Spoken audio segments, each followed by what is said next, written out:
Tribune.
I present to you the top 10 weirdest looking dinosaurs. I want to state the obvious and tell you that I'm going to be butchering the names of these dinosaurs. In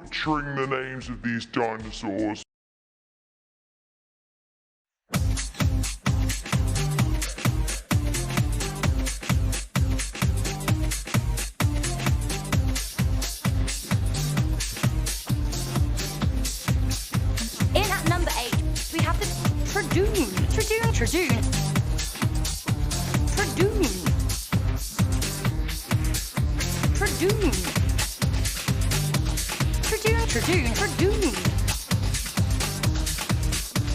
In 1856, the fossilized teeth of a small dinosaur were discovered in Montana. The species was aptly named Troodon, which means wounding teeth. Tradoon.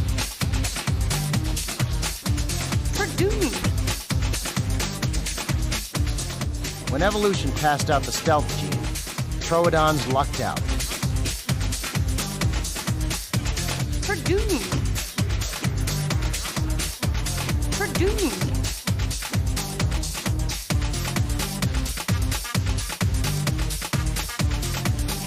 This drawer contains almost all of the North American identified specimens of Troodon.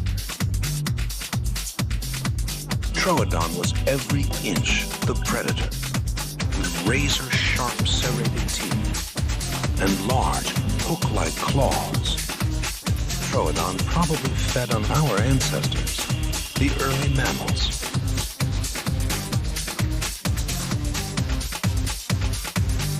Troodon may have posed a greater threat to mammals than any other predator on Earth. Troodon was suddenly cut down in its prime.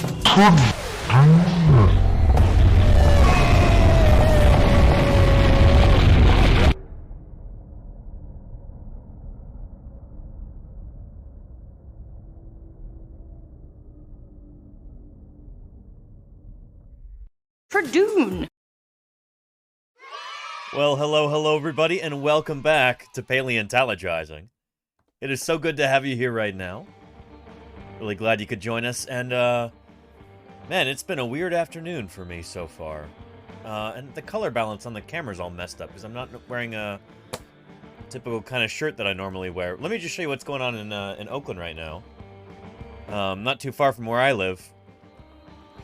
Late today because there is a big wind and rainstorm, and some, like, part of a dock or a pier broke away. Not too far from where I am right now, and the Coast Guard is trying to deal with that. Holy cow. But again, there you go. Yeah. Anyway, yeah, I'll let you look at that. Let me put my regular shirt on real quick. But yeah, power just came on. I'm, you know, like almost an hour late to stream today.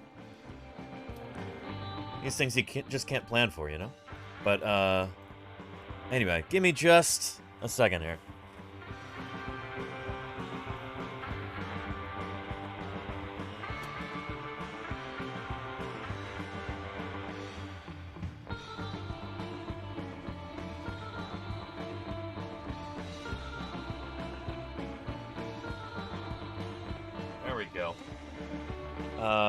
Actually, my color grading might be all messed up.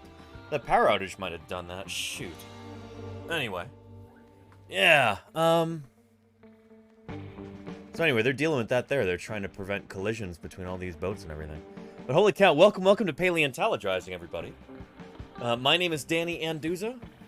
I am a dinosaur paleontologist, broadcasting to you from what is usually the beautiful, sunny San Francisco Bay Area. Today, oh shoot, as you can tell here, it's very windy. Just had a power outage earlier, which is why I'm late. Windy and rainy, and yeah, man, very dramatic. It must have been like 80-mile-an-hour winds outside. That was really something. I had to go move my car out from under a tree so it wouldn't get crushed if the tree chose to fall. But, yeah. Anyway, and very nice Helix fossil, very nice. Sorry, a little bit disjointed at the beginning of today's stream. Again, power just came back on. But yeah, my name's Danny Anduza. I work on dinosaurs. I'm a dinosaur paleontologist. I dig up dinosaurs with various museums across the western U.S. I study dinosaurs. I publish on them in the scientific literature. And nowadays, 5 days a week, I stream fossil science right here on Twitch. This is my means of doing science outreach.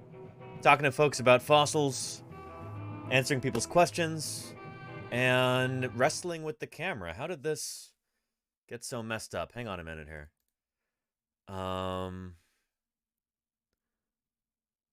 Let's see. Configure video. Saturation's a little bit too crazy high for that. Yeah, that'll be fine. Contrast, hue, 0. Let's see.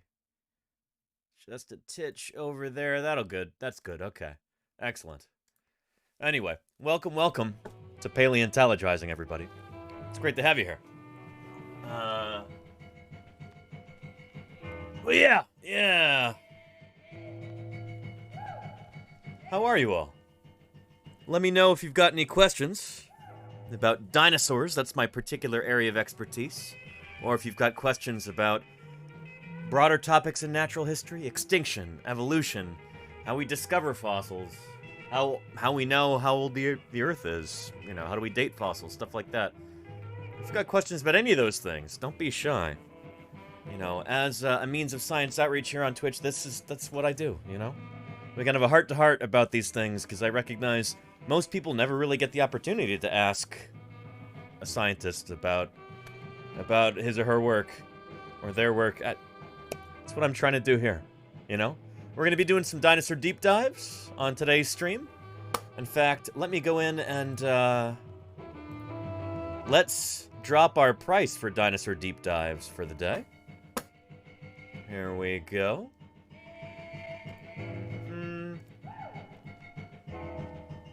Dinosaur deep dive. Edit.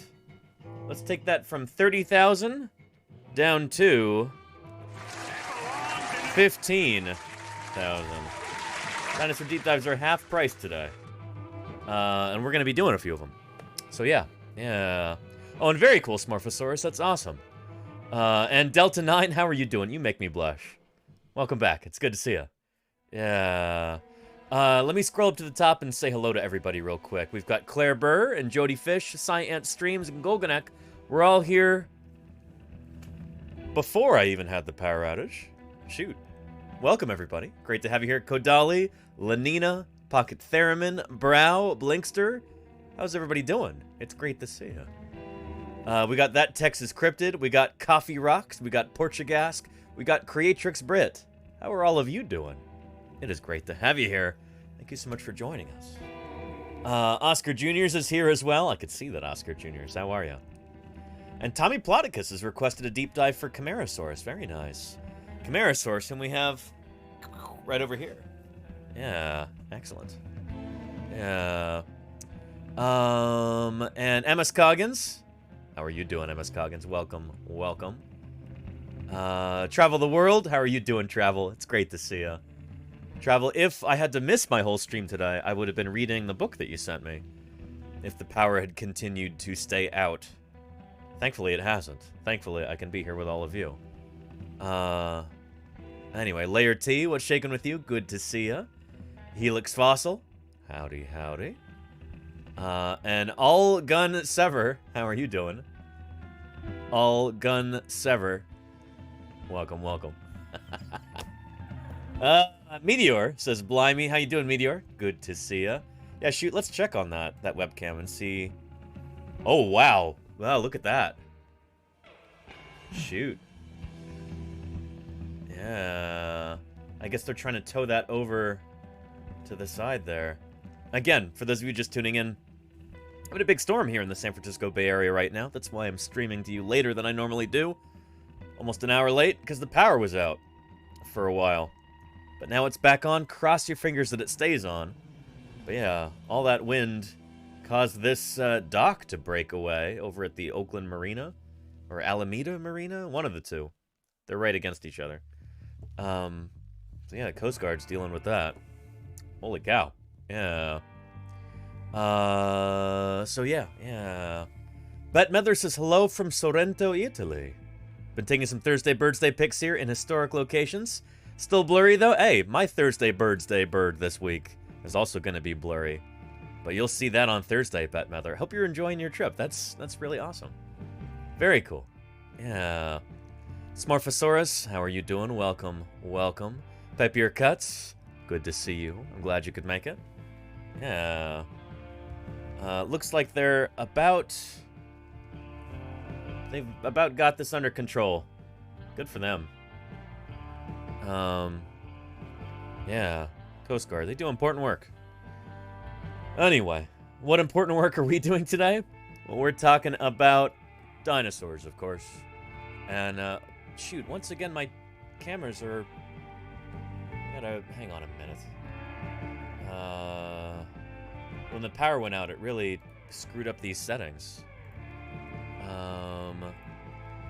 Figure video. Let's see. Camera control. Let's try and do autofocus there. Is that gonna help? Or is that gonna hinder us?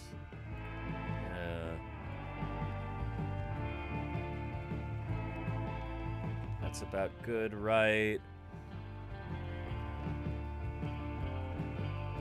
Is this better or worse? Better or worse? There we go. That's about good right there. Really spectacular. Spared no expense. And thank you, Helix Fossil. Appreciate that gift sub to Ash Rubber there. Excellent. Very, very nice. Thank you, Helix Fossil. And welcome, Ash Rubber. I've not seen that name here before. Are you new? It's good to have you. Yeah, thanks for joining us. That looks about good right there. Yeah, okay. Very nice. Yeah. But yeah. FMS SK, how are you doing, FMS? Says, I wanted to join the Coast Guard. Serve the country, be near water, good stuff. Agreed. Yeah. Yeah, don't have to do too much imperialism stuff like in other branches of the military. Just help people and help wildlife, too. Help disentangle whales from fishing gear and stuff. Yeah. And Meteor says, thank you for encouraging birds. Bird photography on our walks, very enjoyable. Meteor, thank you for saying so. That warms my heart that you've been enjoying paying more attention to birds while you're outside. That's the whole point of Thursday Birds Day. So yeah. Somebody type in !birds for a little explanation on Thursday Birds Day. Yeah, and Norby is back too. How are you doing? Welcome, Norby. It is great to see you. How are you doing? Welcome, Norby. And Limey Show, your optician during an eye exam? That's what I was going for, Limey Show. Perceptive. You are. Yeah. Yeah. And it's it's World Forest Day, Eddie Scarn? I did not know that. Excellent. Very cool, Eddie Scarn. Very cool. Well, in just a minute here, we're gonna do some dinosaur deep dives. We covered almost all of our fossil news yesterday. So yeah. And Helix Fossil, thank you. Gifted a tier 1 sub to Ash_girl. I appreciate that. Helix Fossil. Thank you. Holy cow. Yeah. Ash Girl, welcome back.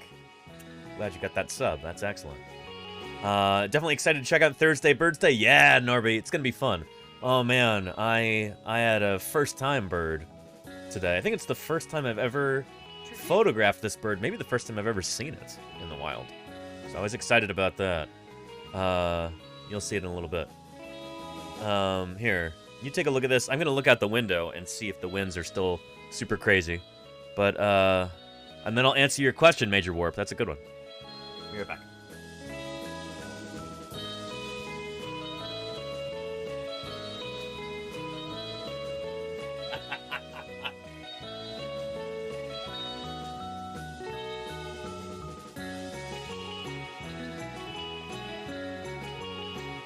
Well, there is a big old tree branch on the ground right where I had my car parked before I moved it. So, it seems I made the right call there. Yeah. Anyway. Not fortuitous. I was looking at some of those branches and I said, I think those very well might fall. And then they did. So, yeah. Oh, with a film camera. Very nice, Lenina. Very nice. Yeah. But yeah. Anyway. Let me tell you a little bit about my day today before we get into Dinosaur Deep Dives. Yeah, go back to the old bird site here.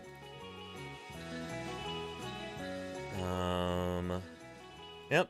This morning, I was able to catch up with an old friend, as it were. Just down the road from me in Berkeley, California. That is the Wonkel Rex. That same Tyrannosaurus specimen that we have in chat with the yes emotes. That's this T-Rex. And with the jaws opening and closing at the beginning of stream, the stream starting soon screen, that's also the Wonkel Rex at the University of California Museum of Paleontology in Berkeley. I was able to catch up with some colleagues there, and yeah, it was a good time. It was a good time. But now I'm back streaming with you, and things are fine. Yeah. Got to watch a really interesting talk today from a colleague about Eocene plants, trying to determine the climate and what's going on in terms of the foliage at the time, based on different fossil plants that have been discovered. Trying to decipher the density of the canopy based on the morphology and the isotopic signal in those plants. Really, really cool stuff. Yeah, during the Eocene epoch, here. And I'll get to your question, Warp, in just a second here. Let's set that to linear time there. Yeah, during the Eocene, that was like a major period of global warming. And so understanding what's going on in the climate during the Eocene and what's going on in environments on Earth during that time of global warming can help us understand what we're in for as our climate continues to warm. So yeah, studying the Eocene and the Paleocene for that matter. Studying what we call the PETM, the Paleocene-Eocene thermal maximum. Really important stuff for being able to forecast our own future on a warming Earth. So yeah. Very cool stuff. Anyway, Major Warp says, what geological period have we found the most fossils from? That would have to be probably the Neogene, I would say. Or maybe the Quaternary? It depends on most fossils. It depends on how you quantify that. When you look at... I don't know.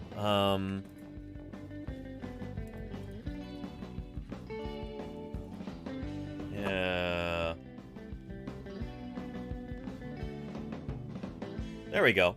If you walk into a fancy place like a bank, or a fancy church or a museum, or something that's got, like, marble floors, something like that, you will often find fossils in them. So here are... This is the second bank of the United States. Ordovician fossils and 19th century flooring. If you're counting these individual things as different fossils, then holy cow, does that throw off our count, you know? These are teeny, teeny, teeny, tiny. And there are literally millions upon millions, probably billions upon billions of them. So yeah, I don't know. If you're asking from which geologic period have we found the most dinosaurs, then that restricts us to the Triassic, Jurassic, and Cretaceous, when the non-avian dinosaurs lived, in which case the Cretaceous would take the cake. It's the longest of the three, and we've got the most fossils of dinosaurs from the Cretaceous period. Yeah. If you're talking about mammal fossils, it would have to be probably the Neogene, although maybe the Paleogene. I don't know. The Eocene is very long. This is all to scale here. So yeah, it depends. It depends how you want to define what is... What geologic period do we have the most fossils from? You know, here. The White Cliffs of Dover are made up almost entirely of fossils. Microscopic ocean organisms. I think from the Cretaceous that form these chalky white rocks. Yep. Composition of chalk, accented by streaks of black flint deposited during the late Cretaceous. So this is entirely fossil. There's literally billions, maybe trillions of fossils in there. The kind of crushed up and sometimes mangled remains of microscopic ocean organisms that formed this calcrete, this chalk like this. You know? So isn't that neat, Major Warp? Yeah. Fossils are all around us. And a lot of people don't really realize that in their day-to-day life. You know? Yeah. So yeah. Yeah. So which geologic period has the most fossils? I don't know. It's like... you'd have to subdivide it. Maybe you're looking for a particular kind of fossil. Most dinosaur fossils. Most ammonite fossils. Most foraminifera or something. I don't know. You know? Yeah. Plasticine period. Very funny, Limey Show. Used to make Plasticine dinosaurs. That's really neat. Very cool. Yeah. And Dunpeel Hunter says, some say I'm a fossil. Well, Dunpeel Hunter, I don't think you have completed step number 1. Thankfully. I mean, thank goodness, Dunpeel Hunter. You have not completed step number 1. Yeah. Here, take a look. Here is a step-by-step guide on how to become a fossil. You ready? I know I've shown this multiple times, but it's really important, and the first line always makes people laugh. So, take a look. Here's a step-by-step guide to becoming a fossil. Step 1, die. Once you are dead, your remains may be scavenged by other organisms. Yeah, so, Dunpeel Hunter, luckily you've not completed step 1 yet. You cannot be considered a fossil. So yeah, here, start it over. Here's a step-by-step guide to becoming a fossil. Step 1, die. Yep. Once you are dead, your remains may be scavenged by other organisms. Step 2, get buried fast. Yeah. If you are buried rapidly, your remains won't completely decay or be carried away by scavengers. So if you fail to complete step 2, if you don't get buried fast, you're probably not going to become a fossil. Even bones will bleach in the sun. They'll crumble to dust eventually. You gotta get buried to get preserved. If you want to become a fossil, you gotta get buried. There we go. Your best bet for rapid burial is to die near or in a river, lake, or ocean, where water can deposit sediment over you. Or occasionally in a desert with shifting sand dunes. Sometimes you get real lucky, and in the absence of water, you can still have fossilization like that. Until you have to soak in groundwater. That's still kind of an essential thing. Soak in groundwater for a long, long time. Yeah. Groundwater contains minerals. Over time, dissolved minerals can harden after filling in cavities in your skeleton. Or the water can dissolve your skeleton, leaving only minerals in its place. So there are multiple methods of permineralization and fossilization. Like, sometimes we have what we call a natural cast. Sometimes we have, like, most of the minerals replacing organic material. Sometimes, like, everything in it dissolves and there's just a hollow left and then it gets filled in. It's another kind of fossilization. Either way, your skeleton will turn to stone and you'll be a fossil. There you go.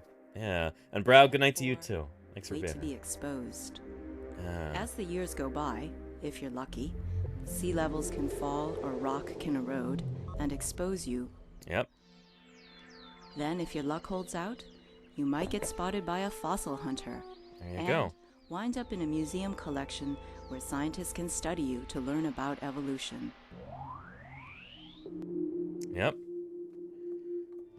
Cool stuff. Cool stuff. Eddie Scar insisted theropods have lips or exposed teeth. I don't. Let's look at some living theropods. For example, like, it's a tricky question.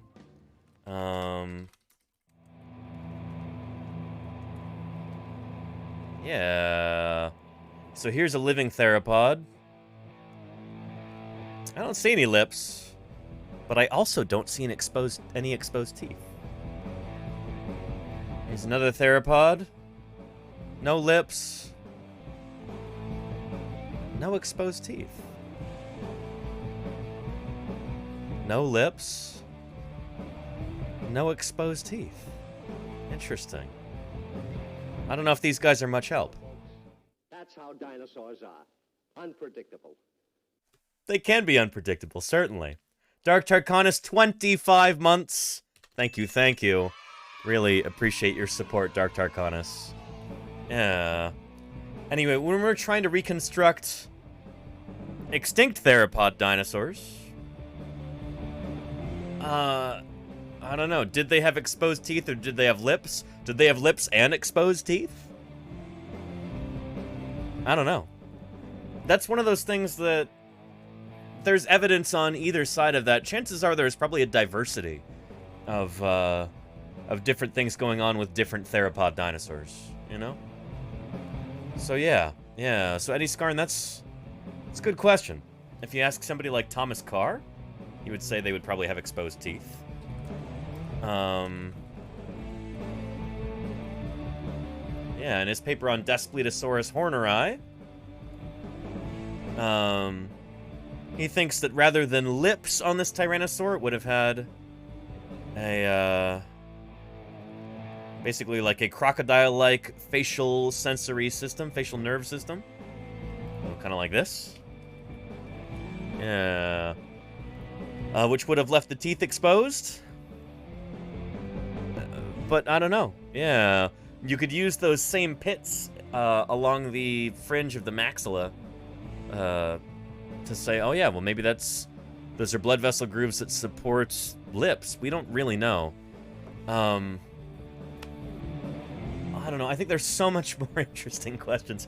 I know that's like a real trope among people. It's like, oh, did theropods have lips or did they not have lips? Let's fight about it. Ultimately, we don't really have the data to answer that question properly yet. We need better fossils. In the meantime, there are, I think, more pressing questions that are... I don't know. I wish that people who make YouTube videos nonstop about this sort of thing...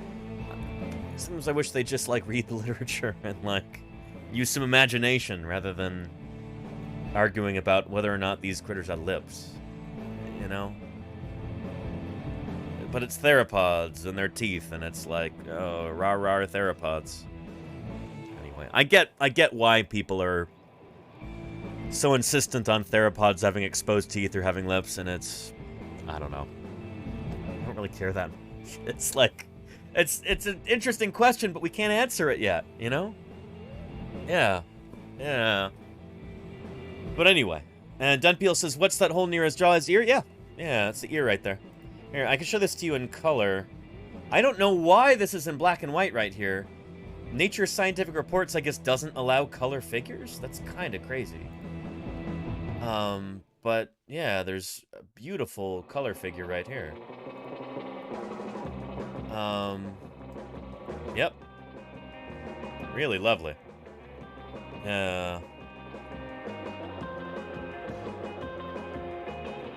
Giplex says, but paleo artists really want to know how to draw them the most accurately?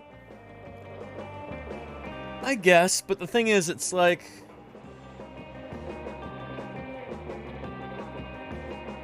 there are so many other things that they miss when they're arguing about lips, you know?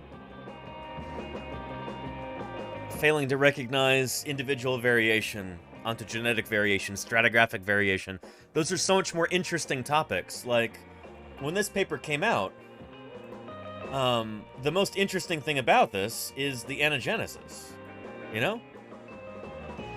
And I feel like this kind of got overlooked by a lot of, like, dino fans online. You know? The fact that we've got what seems to be an anagenetic series here.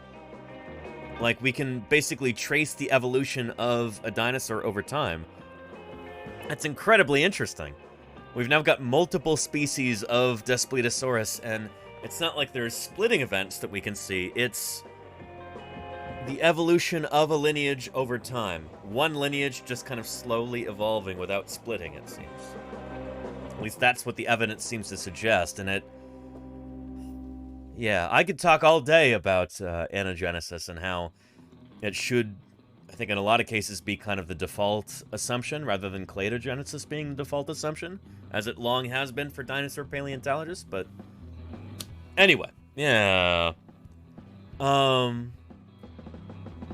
yeah, that's wishful thinking. Both that people will change their opinions or that they're actually people, not just ChatGPT? I don't know what you mean, Dunpeel Hunter. Huh? But yeah, I don't know. It's...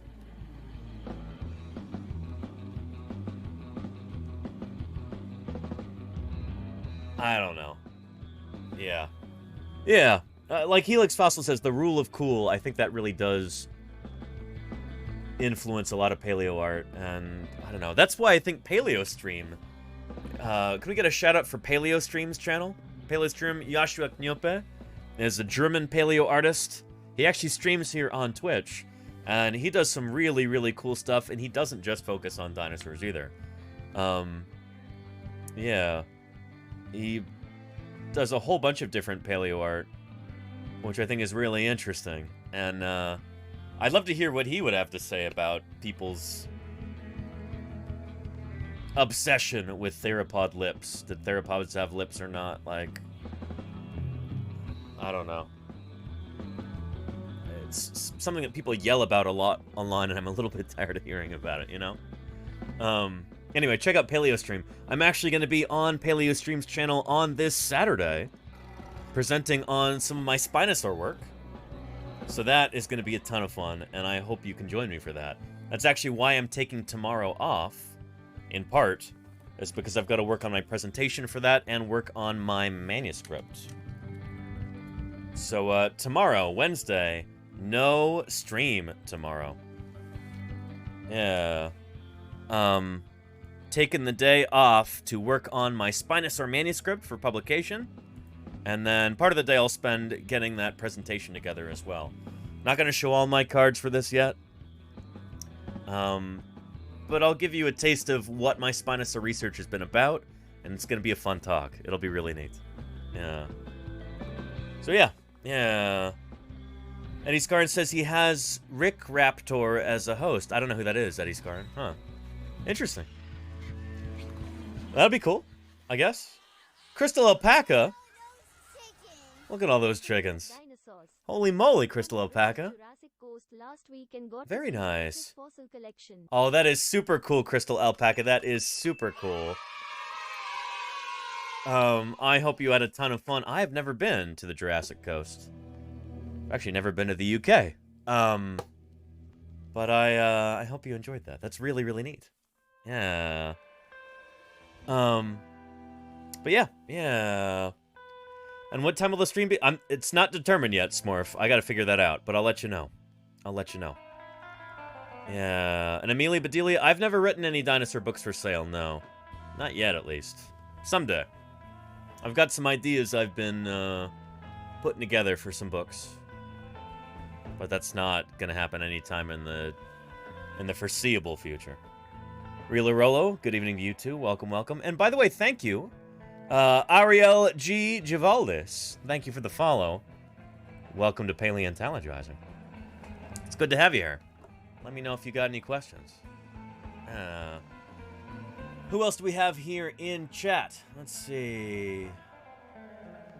You mean that scripts are written by a computer program for a large portion? I'm not talking about those, Dunpeel Hunter. I'm talking about, like, kind of like dino YouTube videos that, like, I don't know. There's, like, I don't know. There's a lot with some, like, questionable science that are clearly, like, written by somebody and read by somebody.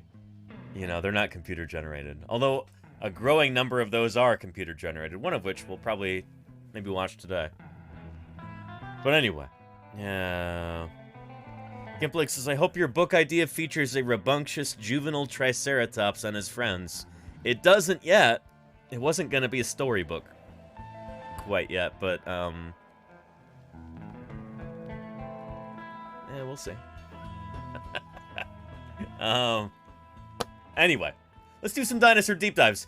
We've got one for Camarasaurus by our very own Tommy Plodicus. Tommy Plodicus, you're still here, right? Let's check out Camarasaurus real quick. This is a dinosaur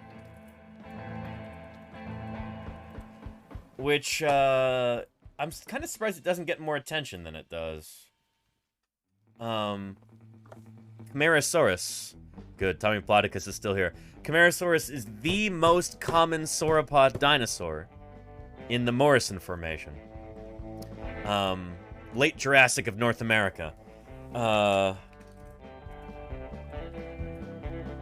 Here.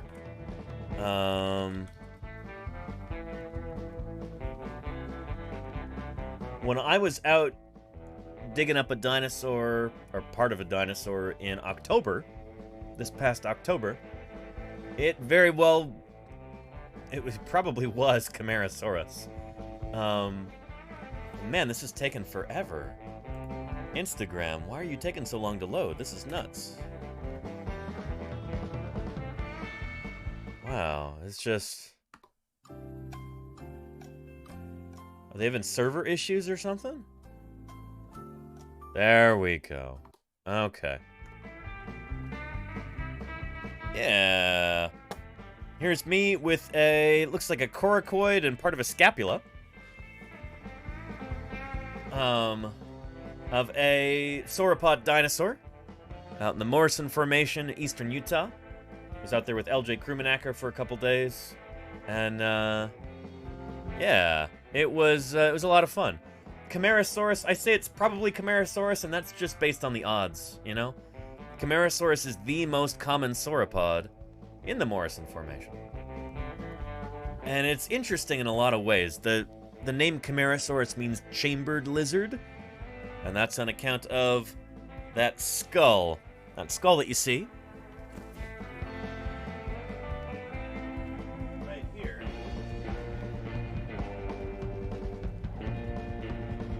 There we go. Camarasaurus. Yeah. So this is not a life-size skull of this animal. This is, well, it's life-size for a juvenile, I suppose. Yeah, an adult would be 2 or 3 times as big as this. They've got big skulls. Camarasaurus supremus, there's a few different known species of Camarasaurus. They're probably stratigraphically separated, I would guess, which is often the case with dinosaurs, you know. You've got stratigraphy that, you know, these animals, like, didn't live at the same time if there's multiple species, usually. At least that seems to be the case so far. But yeah. Ooh, there's a big honkin' Camarasaurus skull right there. And it's got better developed teeth than this one. But yeah, let's see if I can find you a video on Camarasaurus, perhaps.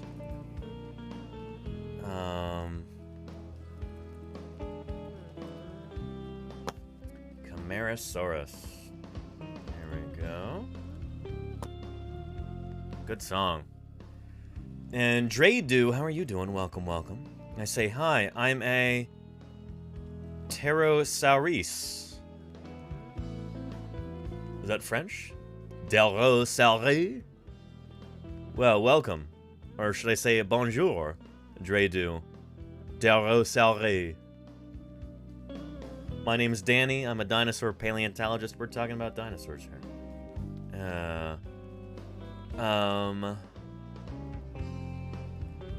Let's see.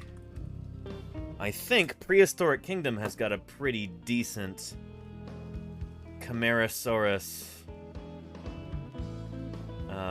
depiction here. Let's have ourselves a look. Most of this is going to be like constructing the habitat and everything. We want to see the dinosaur. Show us the dinosaur. Oh, goodness.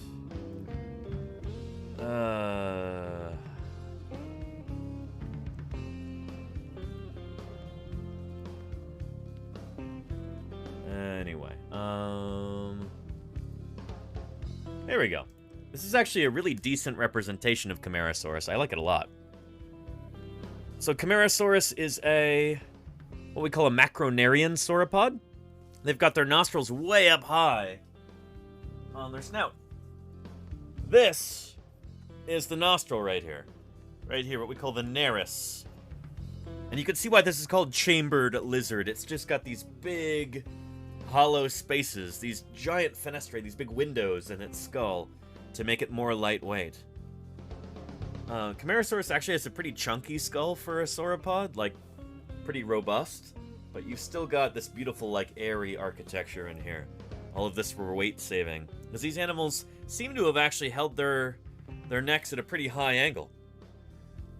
A lot of sauropod dinosaurs didn't. They kind of held their necks out straight in front of them. These guys don't seem to be like that.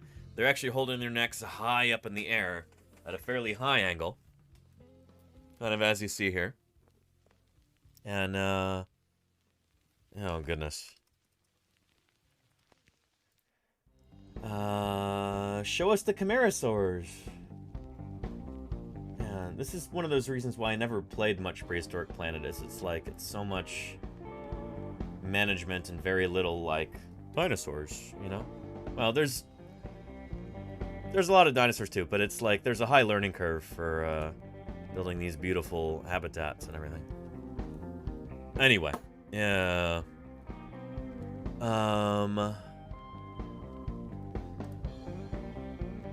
Here we go. That's lovely. Camarasaurus right there. So these are the most common sauropod in the Morrison Formation, and that's Brachiosaurus right there. And there's Camarasaurus, I think. Yeah. These two lived at the same time. So the famous Brachiosaurus from Jurassic Park lived at the same time in the same place as Camarasaurus. So yeah. Yeah. But yeah. Yeah. And Major Warp says, does that dinosaur have cheek teeth or all of its teeth for pulling the leaves from branches? Great question, Mayor Warp. I would show you a clip of that. Except... well, you know what? I can still show you if I mute it, maybe? Here, let's try something here.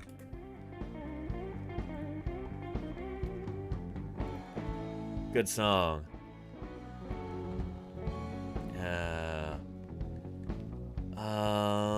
Camarasaurus. Here we are. This is Laura Dern of Jurassic Park. Digging up dinosaurs is hard, frustrating work. Dredu, Months or thanks for the years, follow. So leave it to the professionals. I appreciate that. Welcome to Paleontologizing. Yeah.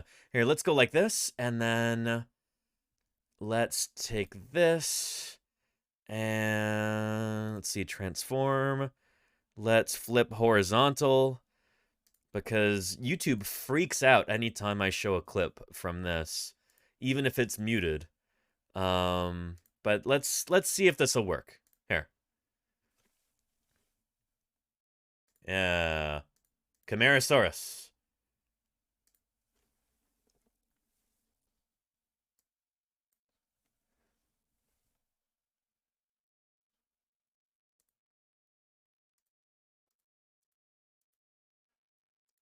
And there's Camarasaurus. Yeah.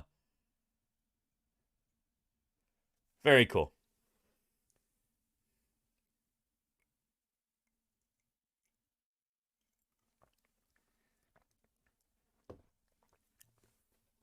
So we've got lots of evidence that these areas would have dried out a lot at this time.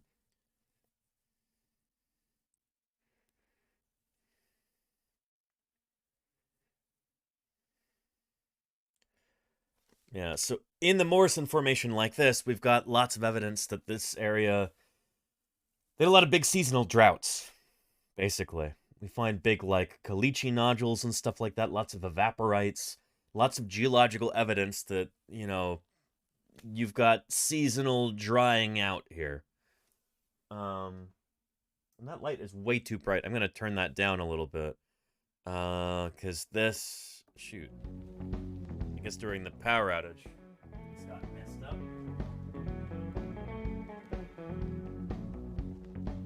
There we go, that's a little better. That's better too. Alright. Yeah, that's a bit better. Anyway. Man, a power outage like that can wreak so much havoc. It's kind of nuts. Although we've all seen Jurassic Park, we know that that's the case. Power outages can cause a lot of problems. How you doing, Vigilante? Welcome, welcome. And Roland Elliart, how are you doing? Yeah.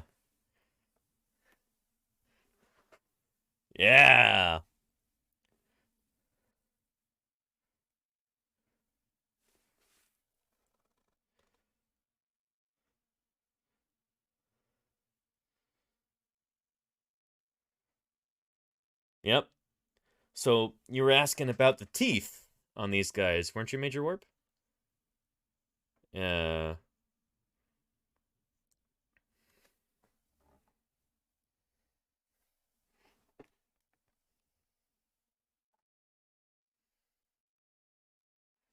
Hang on. Who cut this? This is... Oh, goodness. This is annoying.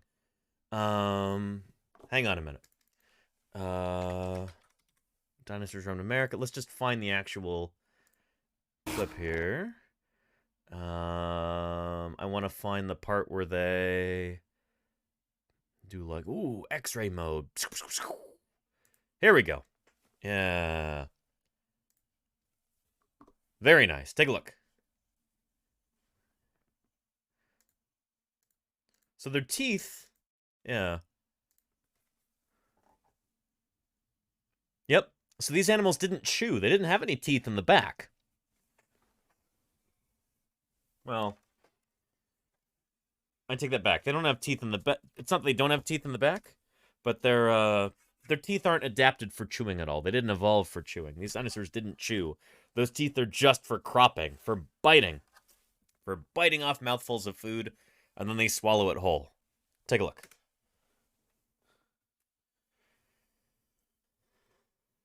Yeah.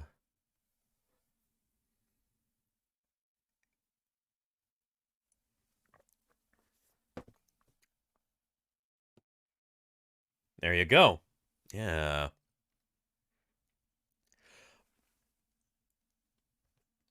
This is actually really controversial in sauropod paleontology. There are some paleontologists who are like, oh yeah, they swallowed some, they had gastroliths. Other paleontologists say, no, they definitely didn't do this.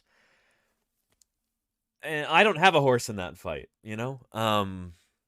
Maybe they did, maybe they didn't. I'm not sure. I've not studied sauropods enough to really have an opinion about this. But just know that this is a controversial idea, the stomach stones thing. Yeah.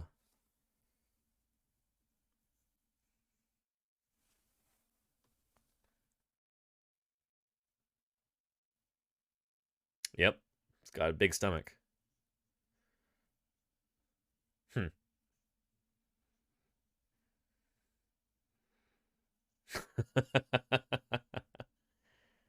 Yeah. So Camarasaurus, it's not a particularly huge sauropod. They're kind of a medium-sized sauropod. They're not the most gigantic by any stretch.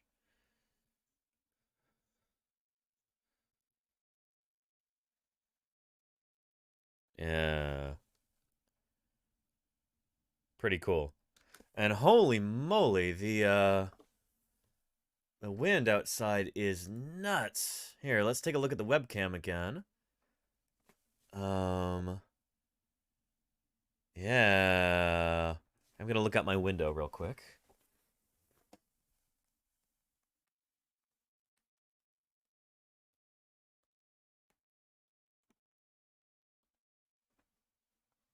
Man, there are some palm trees outside that are just like this, you know, from upright to like that. Yeah. Nuts. Quite stormy indeed, Ice Allen. Quite stormy indeed. Yeah, this actually looks calmer than where I am right now. But you can see it shaking the camera. Yeah, shoot. Yeah. The pollen before the storm. There you go, Andy then did. Yeah. Glad I moved my car. I half expect some of those trees to just come down right where I had it parked. But, yeah. Also hoping the electricity stays on. Yeah, Wombat Hole. That's the reason I started late today. Is, had a power outage. Oh, yeah. Yeah. As I was tweeting about earlier. Very stormy indeed, Avalon Angels. Welcome to Paleontologizing. It's good to have you here. So yeah, yeah. Ash Girl says it's really bad in San Mateo right now. Oh, you're in San Mateo. Okay. Yeah, yeah. Huh. Yeah. And I think we had a question from Dredu about... Oh, tell me a good programming idea I could use to make a project about dinosaurs? Programming, like programming languages? Like computer programming? Shoot, I don't know. That's hard to say off the top of my head. Different programming ideas. I'm not sure. Yeah. I do know that computer programming is an increasingly important part of fossil science. But it's not something that I really have any experience with. Yeah. Yeah, I don't know. But yeah, yeah. Anyway. And let's see. Amashandy says, hey, Danny. Hey, Amashandy, how you doing? Amashandy, by the way, thank you for always, you know, sharing my posts on the old bird website. I appreciate you, Amashandy. I've decided I'm gonna get one of my state fossils as my first tattoo. I want to get a Pteranodon sternbergi on my wrist or forearm. Very cool, Amashandy. Pteranodon sternbergi. Is that Kansas?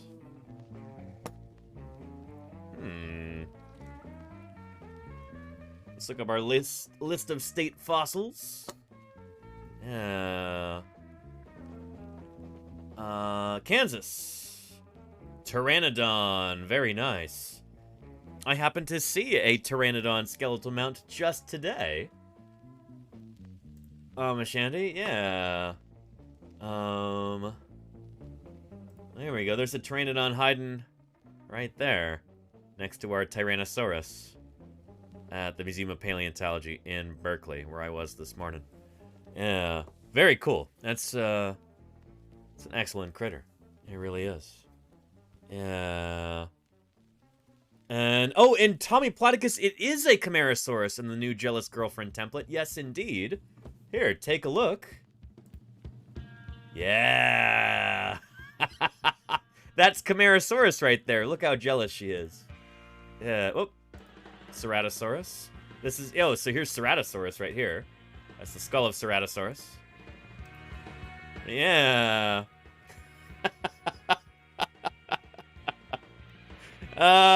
You get it? You get it? Tommy Platycus, thank you for pointing that out. Yes, indeed. That is Camarasaurus right there. Yeah. Very nice. Very nice. Yeah.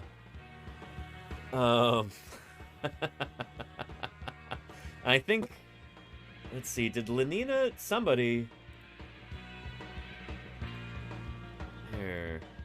Somebody ran with this and did something interesting with it. Lenina did that. There we go. Oh, I love this Lenina. That's so good.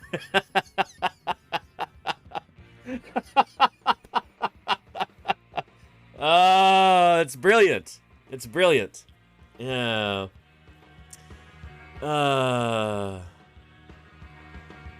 And look at Danny go with the memorization of state fossils.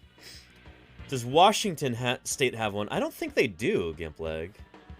I know they're, well, maybe. They're working on a state dinosaur, but their state dinosaur is going to be an embarrassing one. Because it's definitely a nomen dubium. It's like a fragment of a femur. And they named it Susiosaurus or something like that. Which... Anyway. Yeah. And Amashandy says, I got your Twitter post on my push notification. I kind of figured that was the case, Amashandy. I kind of figured that was the case. You so faithfully retweet everything, and I really appreciate it. Yeah. Yeah. Very nice. Very nice. And Washington State fossil is Basilosaurus? I don't think they have Basilosaurus in Washington. What? I thought that was the state fossil of South Carolina or something like that. But yeah. And Dr. Diplodocus, how are you doing? Welcome, welcome. Good to have you here. Anyway, I took this photo when I was up in Vernal, Utah. Not this past summer, but the summer before. That would have been, what, July of 2021. Yeah, this is a kind of a famous statue that they have out there in Vernal, Utah. Utah's dinosaur land. Maybe I'll get to see it this summer too. We'll have to see. But yeah. I think Lenina first pointed out that it looked like this meme, and so big shout out to Lenina. Thank you, Lenina. Salute to you for pointing that out, making that connection there. Yeah.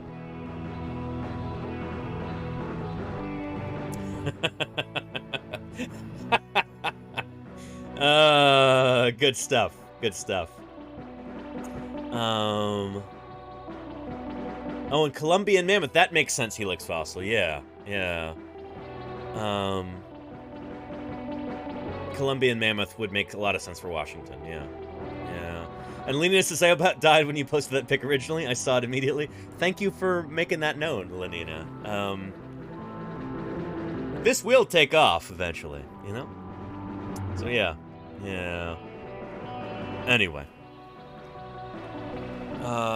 In Gimpleg, yep, a lot of Cenozoic stuff in Washington, yeah. Washington, a very volcanically active state. A lot of people don't realize that until they remember, oh yeah, Mount St. Helens. Shoot. Yeah.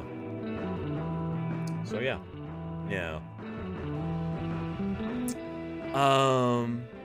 But yeah. And we had another question, didn't we? Oh, Helix Faustus said I prefer Camarasaurus supremus. Yeah, Camarasaurus supremus is a big critter.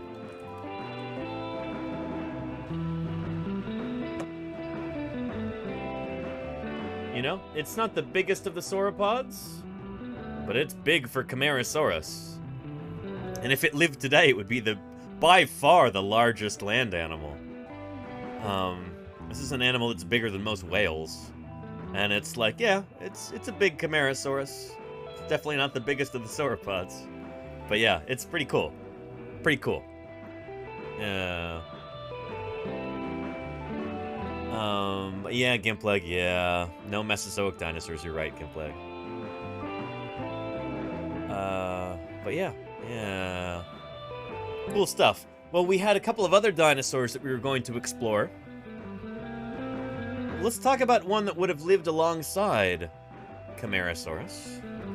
And very well may have eaten Camarasaurus. Hello. The creature we will be examining is a paleontologist. Well, holy cow, Lordy. Thank you for the raid. I pressed those buttons out of order. Lordy, thank you for raiding, and how are you doing? Welcome, everybody. Lordy, how was your stream? Looks like a half-plucked turkey and walks like a pot-bellied bear. Thank you, Galara Dragon, for the 19 months of support, Galara Dragon. Thank you. I assume that nobody coming along with Lordy is a stranger to this channel, but just in case, my name is Danny Anduza. I'm a dinosaur paleontologist. I work on dinosaurs, I dig them up, I study them. Now I talk about dinosaurs 5 days a week here on Twitch. Lordy, I hope you had a wonderful stream. How did your sewing go? Your jacket looked really good when I got to sneak a peek at that. In between power outages here. Holy moly. Yeah, shoot. Here, let's take a look at that webcam again. Yeah, really, really windy and rainy here in the San Francisco Bay at the moment. I can hear the wind blowing outside. I hope your power doesn't go out, Lordy. It's, Now, the dinosaurs rule. And thank you, Saltesh, for the follow. Yeah. Anyway.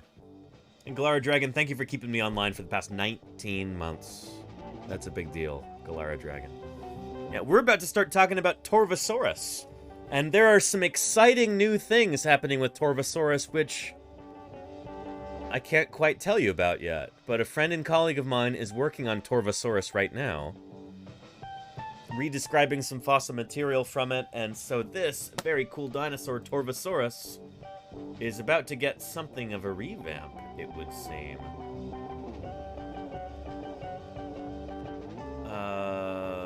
Let's see here.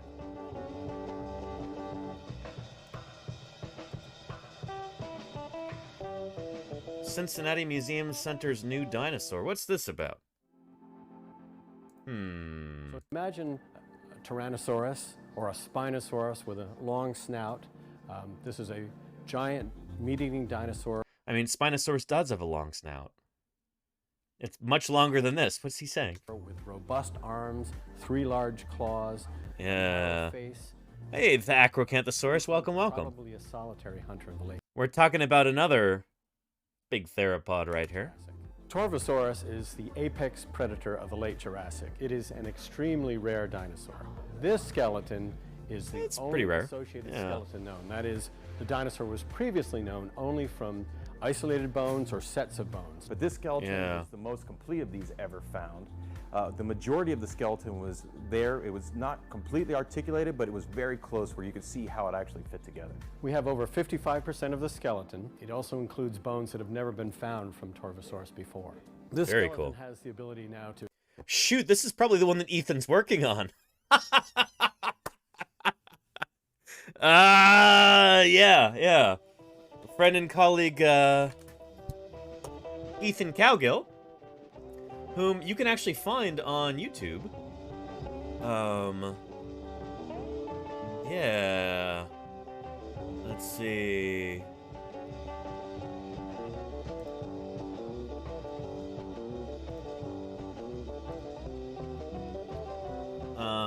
Here's us packing up camp. There's Ethan right there.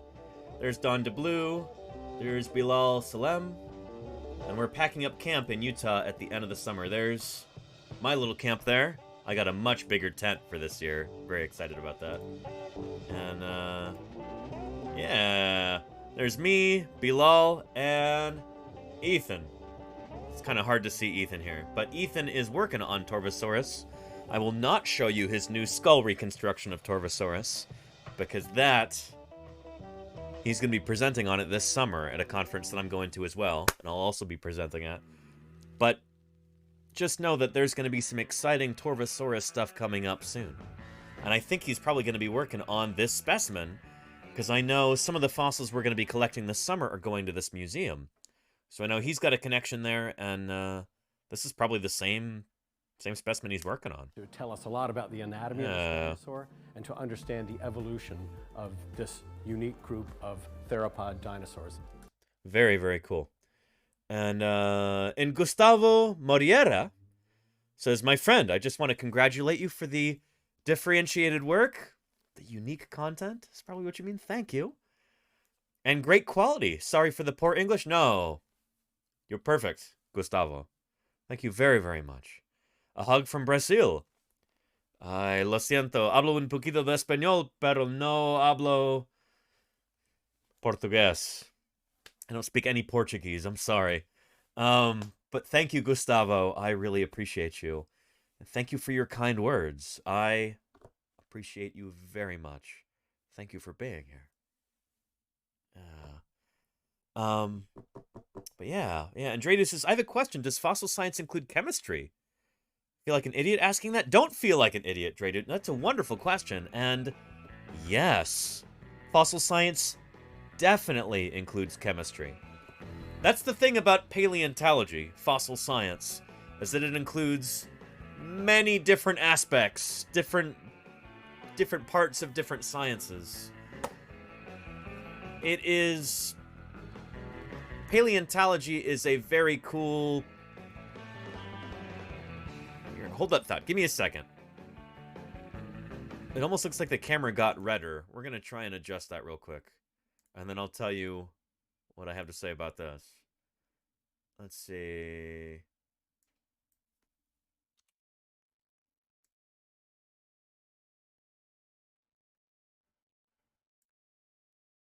Is that better? That's a little bit better. Okay, that's good. So paleontology itself is like a weird combination of geology and biology at its core. Because we're studying the preserved remains, so geology, things that are in the rock record, of ancient living things. Biology. Geology and biology kind of combining forces in paleontology. But geology itself, you could think of in the same way that chemistry is like applied physics. And you could think of physics as applied mathematics. If physics is applied mathematics, and chemistry is applied physics, geology is applied chemistry, and paleontology is applied geology, kind of mixed with biology there. So there's a lot of chemistry that goes into paleontology, for certain. I like to say that there's about as many different ways of being a paleontologist as there are different paleontologists. Most of my work as a paleontologist has to deal with kind of more biological things, looking at animal morphology and behavior, and using that to infer behavior in extinct animals based on their morphology. This is a topic I'll be talking about with the Spinosaur stuff on Saturday, and there's a gnat in here. It's not like I can just go release it because there's a rainstorm outside. And it would get killed by the raindrops. So anyway, we'll have to tolerate our gnat friend for a little while here. But yeah, anyway, there's a lot of chemistry in paleontology for sure.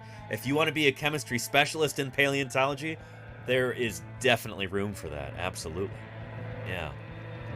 Yeah. And is calculus good to know for the paleo field? I never took calculus, Helix Fossil. I don't use a lot of mathematics in the way that I do paleo, but other people do. So yeah, there's lots of different ways to do paleontology, you know? Yeah. And, so yeah, I hope that answers your questions, Drade Lu and Helix Fossil. Yeah.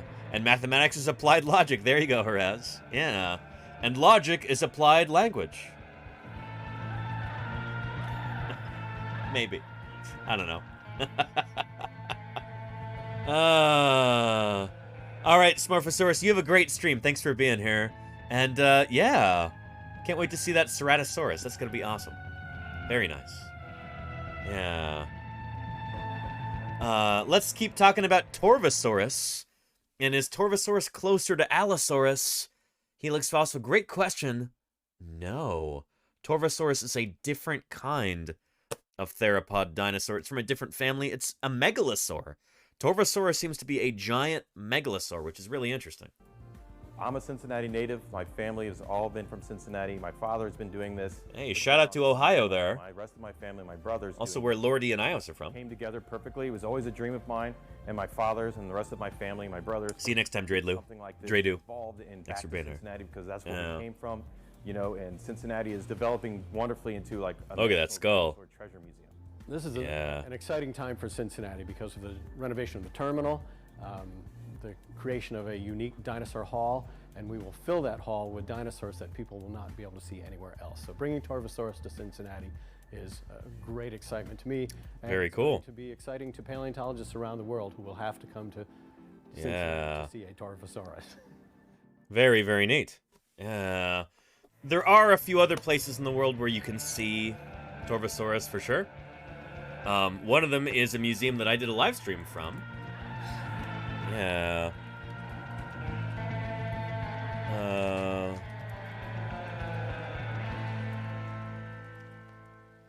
The Museum of Ancient Life in Lehigh, Utah. They've got 2 Torvosaurus mounts there, from what I understand. Or they used... maybe they just moved it from here. Okay, I guess they moved it from here into here. But there's Torvosaurus right there. Really cool animal. Yeah, we didn't get a deep dive on it, but I was excited to share this with you because a friend of mine is working on this critter, and there's going to be some exciting new information about it. Yeah. Torvosaurus, a big old megalosaur. It lived at the same time as Allosaurus and Ceratosaurus in the same place. Allosaurus, Ceratosaurus, and Torvosaurus. 3 different big meat-eating dinosaurs. All from the same time in the same place. This artwork by the very talented Gabriele Gueto. There's Ceratosaurus up top. Allosaurus, who's by far the most common, right here. And then Torvosaurus, right here. So, yeah, really interesting stuff. You've got 3 big, predatory dinosaurs, all at the same time and the same place. How can that be? How do they all get along? Is this... maybe they're doing niche partitioning. Maybe it's like out on the African Serengeti, you know? Where you've got, you've got 3 different species of big cats. In the same environment. And I'm trying to find you a picture of that. And it turns out to be kind of tricky. But you've got lions and leopards and cheetahs all living in the same environment together. Or in the same geographic space, at least.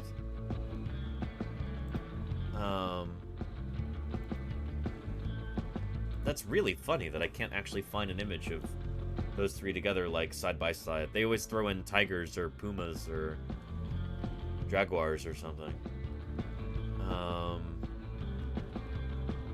Maybe if I just search African big cats? Yeah.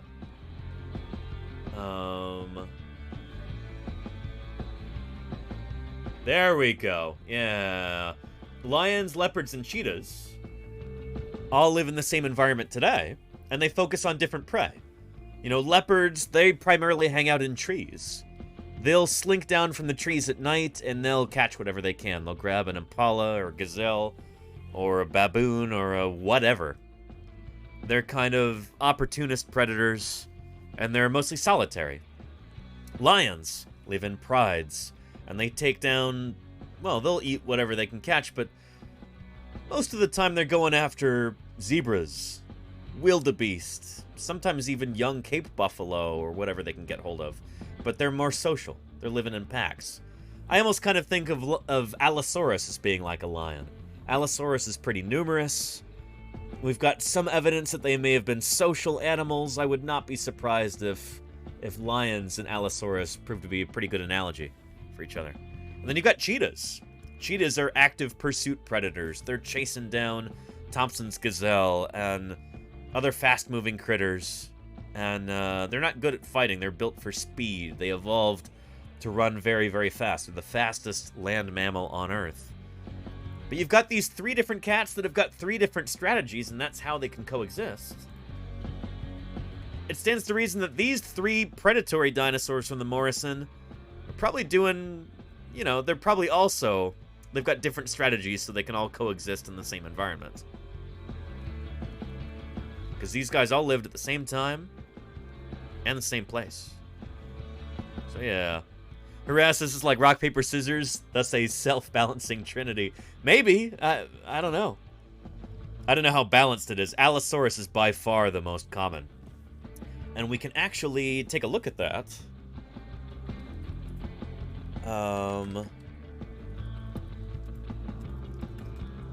Cleveland Lloyd.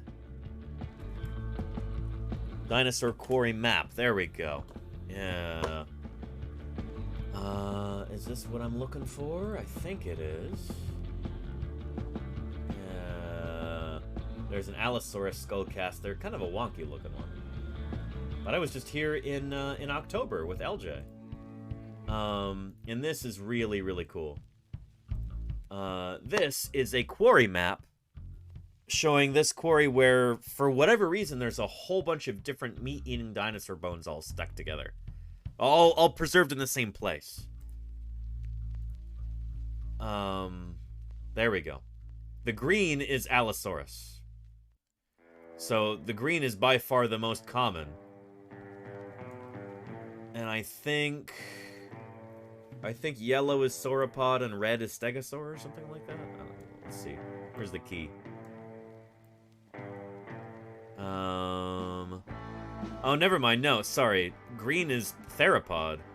But there's a whole bunch of different theropod bones in here. So Allosaurus, Ceratosaurus, Torvosaurus, those would all be green. For whatever reason, those are super common here. Could have been a natural predator trap or something. These animals are coming here to feast on the carcasses of other dinosaurs, and then they in turn died here, and then the cycle continues. Other theropods come to eat them, and then they die also. Yeah. But the point is, Allosaurus is by far the most common dinosaur from Cleveland Lloyd. Yeah. History, geology, paleofauna. Yeah. There's one Torvosaurus in here, one Ceratosaurus, 2 Stoxosaurus, 2 Martiasaurus, possibly an Ornitholestes. But then there's 44 Allosaurus in here. Which is kind of nuts. So yeah, Allosaurus is 44 times more common than Ceratosaurus, 44 times more common than Torvosaurus in here. So yeah. Yeah. Pretty interesting, right? Yeah. So anyway. Yeah.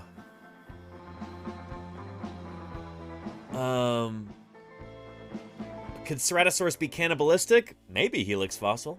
I don't know. Shoot, we were talking about that last week when we were talking about Ceratosaurus.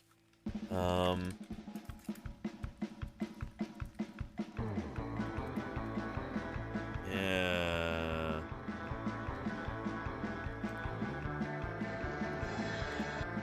There we go. Ah, lovely. Take a look. This is from the 1956 film The Animal World, with some stop-motion Ceratosaurus. We've got no evidence of giant cliffs like this at the time. This is all wrong, but whatever.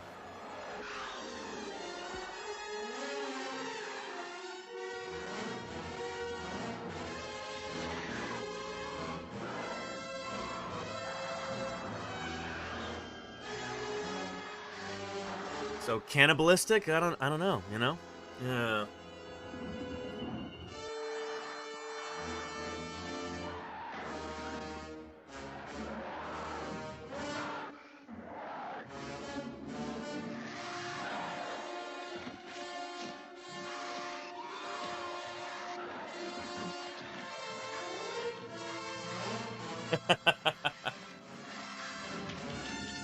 Oh no! Back when they thought they leaned on their tails. Exactly, Avalon Angels. We now know that... Oh, shoot, both of them! Yowza. How ridiculous. Yeah. Anyway. What movie is that? That is The Animal World from 1956. Cosmos, yeah. Yeah, anyway. We now know, of course, that animals like Ceratosaurus, they did not lean back on their tails like this. Oh, shoot, I can show you right here. Where did that go? Yeah. That long tail is used for balance behind them like this. You know? Yeah. In Ceratosaurus, right here, or in Allosaurus, or in Torvosaurus. All these guys used their tails for balance like that. They held their spines horizontal to the ground. We've got multiple lines of evidence that show this. For one thing, their footprints never show tail drag marks. So we know that their tails were not dragging on the ground. They weren't contacting the ground at all. Yeah. And that was not Harryhausen animation. That was Steve Allen, I think? I'm not sure, Neverwinter. You can look it up. The Animal World, 1956. Yeah. They got lost in the sauce. Yeah, too much fighting, Brannington. Too much fighting. So anyway. Yeah. Yeah. Anyway. Good stuff. We talked all about Ceratosaurus last week, and if you would like to see that, that live stream is now up on here for March 15th.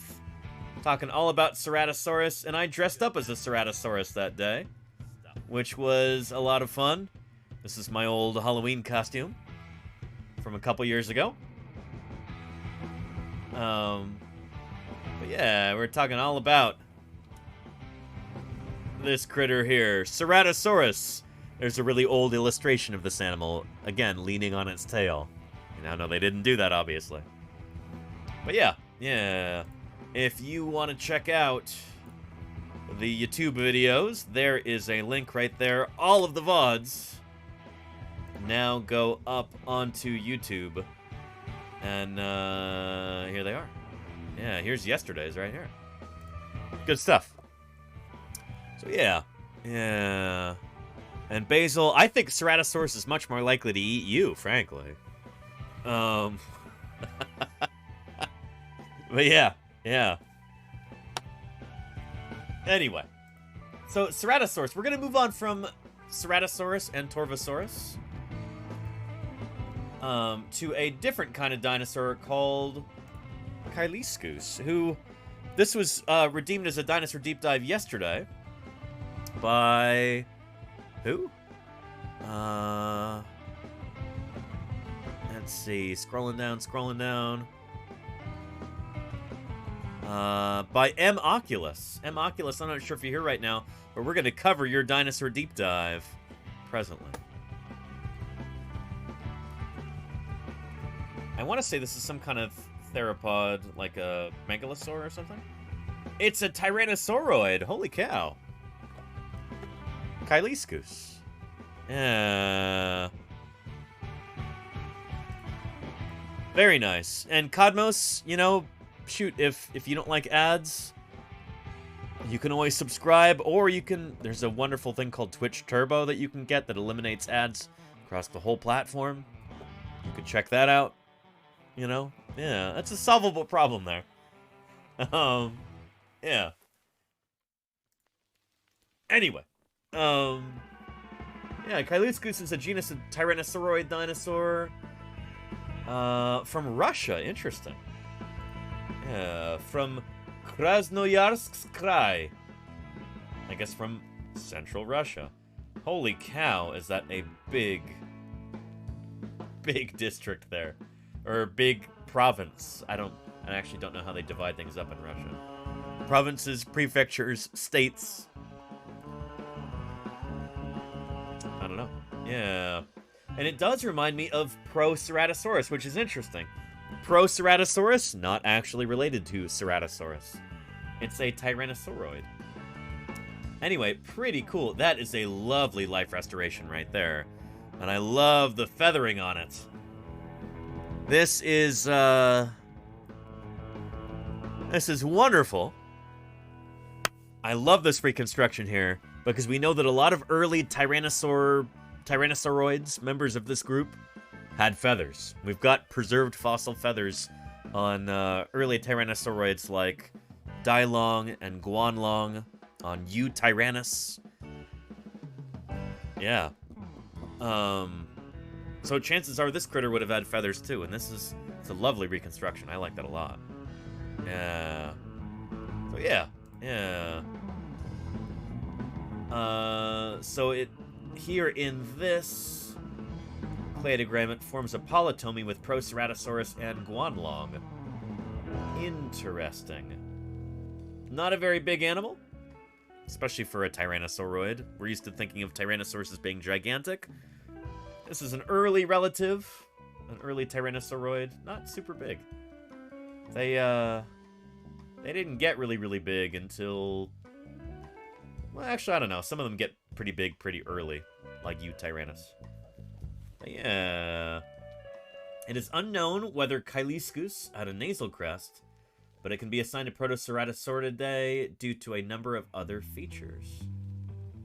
Elongated nares, short ventral margin of the premax, an area of the interorbital fossa directly beneath the interorbital fenestra, being deeper than the maxilla directly below it. Interesting.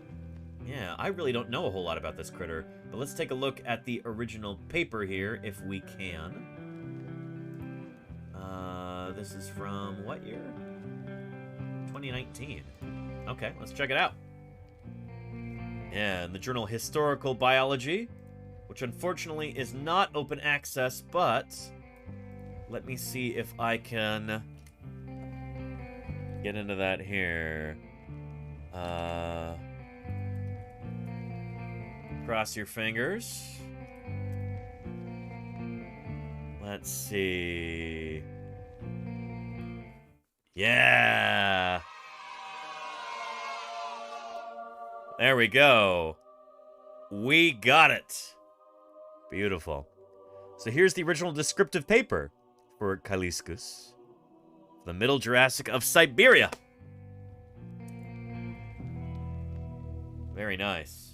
Yeah.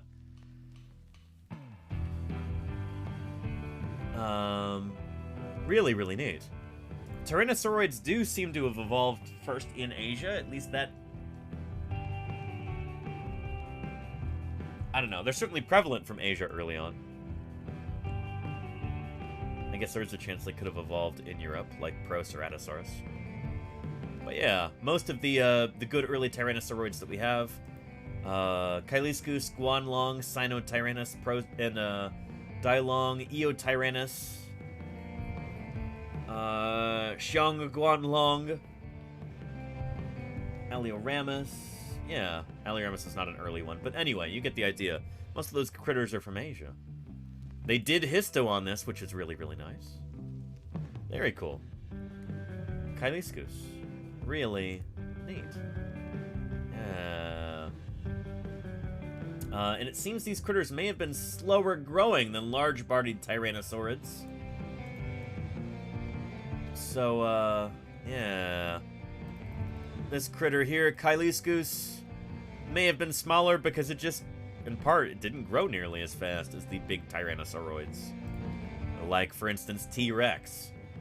This guy didn't grow nearly as quickly. Probably stopped growing sooner, too. You know, just didn't evolve to be a very big animal. Unlike the later Tyrannosauroids, which is pretty cool. Yeah. Neverwinter says, note the relatively long arms and 3 digits on each hand. Yes, indeed, Neverwinter, yeah. Yeah. Early Tyrannosauroids had longer forelimbs. And that probably has a lot to do with them having smaller heads. I mean, the head on this guy is significantly smaller than in, say, Tyrannosaurus in proportion to the body, you know? The bigger your head gets when you're balancing on 2 legs, the heavier your front end gets. So you've got to do something to reduce weight on the front end, and later Tyrannosaurs reduced their forelimbs down to almost nothing, just really, really small. It seems to be largely a balance thing. So yeah. Cool stuff. Cool stuff. And you listen to a band from Krasnoyarsk. Very cool. They're called Zarok. That sounds neat, Brandington. Very cool. What kind of music? Yeah. And there you go, Brandington. Yes, indeed. See, Brandington clued into the music. Yeah. And have I ever covered Carboniferous period insects? A little bit, Jameson, a little bit. Anytime somebody brings up, like, oxygen levels, I talk about how they were higher during the Carboniferous, it seems. And that may have helped allow arthropods to get particularly large at the time. Although even that's kind of debated. Whether that was why arthropods got so big, but every once in a while that comes up. Jameson, yeah. Yeah. I work on dinosaurs. I don't know enough about that kind of thing to really have, you know, too much to say. Uh-oh. Power flicker here. Hope the power doesn't go out again. It very well could. Again, we're having a big ol' rain and windstorm here in the Bay Area. Take a look at that. That's Oakland Harbor there. Earlier, we were watching some boats that came loose, like part of a dock broke off. These boats were just drifting down here, all moored to this broken dock, and the Coast Guard had to come over and help. All caught on the webcam. It was pretty interesting. Check out the beginning of the VOD later if you want to see that. But, they did a good job. Salute to the Coast Guard. Some good work keeping people safe there. And, Cosmos says, I know that frequently in art they will depict dinosaurs with scales when many are perceived to be feathered. What is a T-Rex-sized theropod that would be wrong to depict in art with feathers? That is, it would be correct to depict them with scales? Cosmos, great question. Cosmos, probably... For a lot of these dinosaurs, we're not sure if they had feathers or not. But, yeah. Dinosaurs like Giganotosaurus. We don't really have any evidence that these guys had feathers. And so depicting one of these guys with feathers, probably not correct. Although we don't know for sure yet. Also, Tyrannosaurus. We don't know if adult Tyrannosaurus would have had feathers. The juveniles probably did, but we don't know, you know? Also, our, like we were talking about earlier, our Ceratosaurus, Allosaurus, and Torvosaurus here, they're not quite T-Rex sized, although some Allosaurus get close, and Torvosaurus, when full grown, is also kind of close. These guys, we don't have any evidence of feathers on them yet. But that could all change tomorrow with the discovery of a new fossil with... It's unlikely because the rocks that these guys come from are not good at preserving soft tissue, like feathers.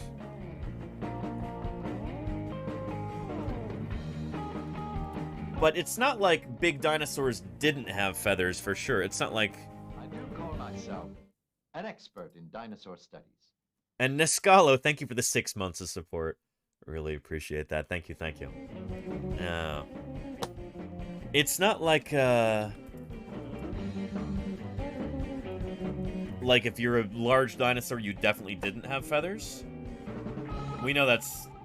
Yeah, that's not the case. Dinosaurs like Eutyrannus, we think... Well, we know had feathers. I'm trying to find you a video here, and there's nothing. I'll show you a picture. Eutyrannus is an early relative of Tyrannosaurus, early Tyrannosauroid, and we have direct evidence that we've got fossil feathers from this critter. We know they had feathers. And they're big. They're up to like 30 feet long, you know? So yeah, but they may have lived in a pretty cold environment, which would... It would make sense for them to have some insulation like that, you know? Yeah, that's a lovely reconstruction there. I like that a lot. Dark Tarkanus, thank you for those 5 gift subs. Really appreciate that, Tarkanus. Thank you, Dark Tarkanus. Holy cow, that is excellent. Look, we've now got 8 out of 40 gift subs. We're 20% of the way there. 1/5 to our sub goal for the day. And since I'm not streaming tomorrow, well, that helps a lot to make our budget for this week. Thank you, Dark Tarkanus. Really, really appreciate your generosity. And I'm sure the 5 people, including Epic of Sam and Ragandar, I'm sure they really appreciate your support there, your generosity. Thank you, Dark Tarkanus. Thanks for keeping me here on the air with those gift subs. Appreciate it very much. And Kadmo says, I mean, ones where it would be dumb to think even the juveniles would be feathered. That said theropod juveniles have evidence they were scaled and more... I mean, more reptilian? No, none of these are reptilian, Kadmos. That's the wrong way to think of dinosaurs, you know? All dinosaurs are more closely related to birds than they are to, say, crocodiles, you know?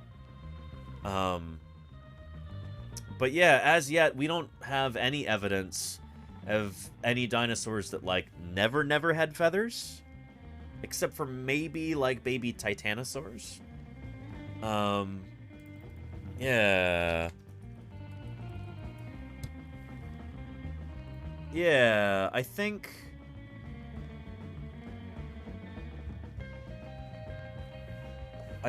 we might actually have preserved skin from some baby titanosaurs. But again, that doesn't necessarily show that they weren't feathered. We're not... I don't know. Yeah. Yeah. But it could very well be that all baby theropods had feathers. We don't know yet. You know? It would certainly make sense for a lot of them to be feathered. Just to help keep them warm. Kind of like the down that you see on baby chicks. But, yeah. Let's see. Bony scales dotted their hides, but their purpose remained a mystery. There we go. I think we might actually have preserved skin. Baby titanosaurs might be the only baby dinosaurs that we have skin from. Analysis of titanosaur embryos suggests that these scales help protect the giants during their vulnerable youth, guarding them against predators. Embryos had evidence of skin that bore a number of bumps. Comparison with skin patches seen in alligator embryos suggests that dinosaur bumps might one day toughen up into bony scales known as osteoderms. Interesting. The osteoderms seen on adult titanosaurs were too small and spongy to provide much real defense. I kind of wonder about that.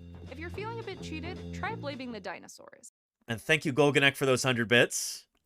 Really appreciate that. Holy cow. Yeah. So yeah.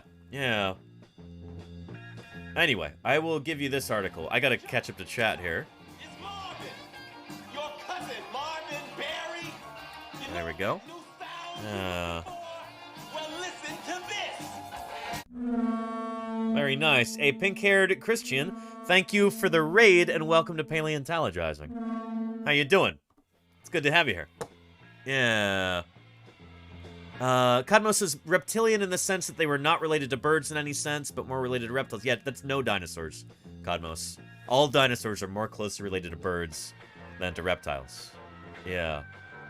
Kind of by definition. If it's a dinosaur, it's closer to birds than it is to what you might consider modern reptiles, things like crocodiles, lizards, snakes, turtles, tuataras.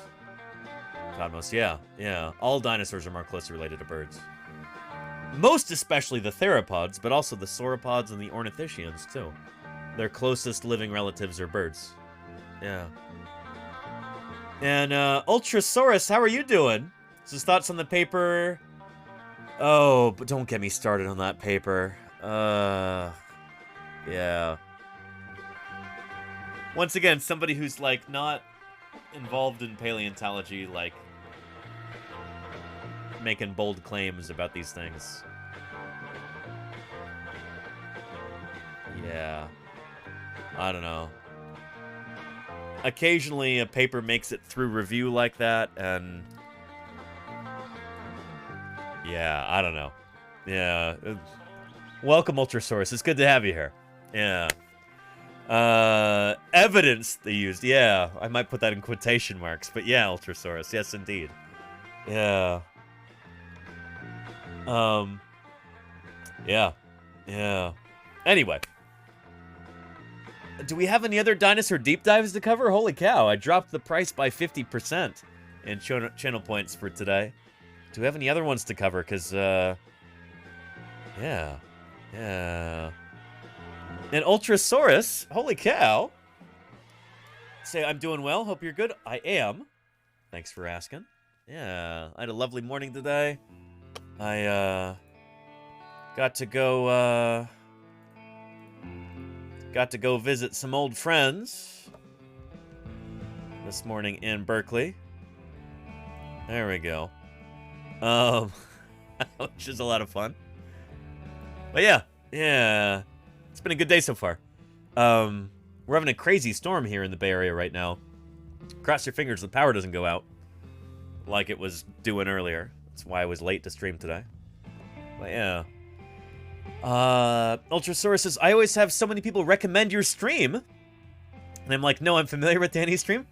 Really? People are talking about paleontologizing out on the wild expanse of the internet? That's pretty cool. Ultrasaurus, I wasn't aware. Well, very cool. That's excellent. Appreciate your kind words, Ultrasaurus. I appreciate you being here. Yeah. But yeah. Oh, and shoot, let me, yeah, here. I forgot to change the cooldown period. Thank you.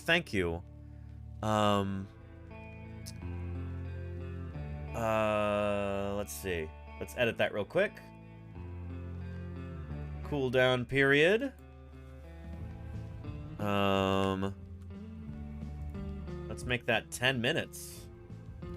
There you go. Somebody redeemed some dinosaur deep dives here. But yeah. And,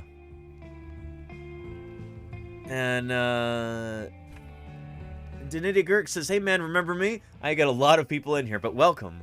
Danny Tiger X, hey. Welcome back. I remember you now. How are you doing? Welcome back to Paleontologizing.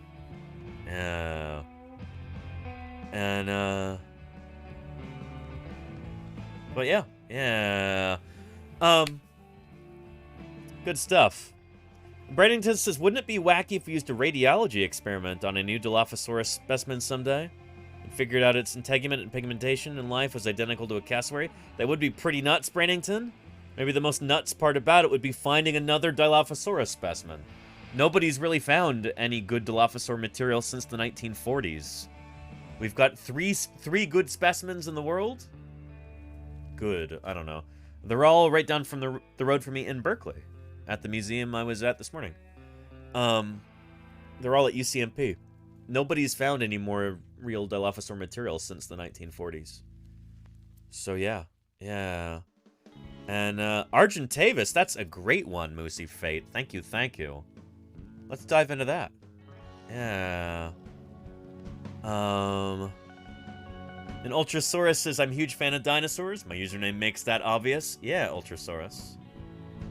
By the way, I should show you, speaking of Ultrasaurus, back in October, I got a chance to visit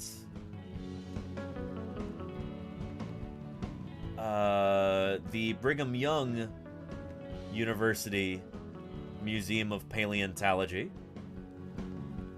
There we go. There's the back of LJ's head. Just hanging out with LJ, doing some traveling and some field work with him. But yeah, the BYU Museum of Paleontology. Oops. There we go. And this is the sun helmet, the actual sun helmet, that belonged to Jim Jensen, discoverer of Ultrasaurus.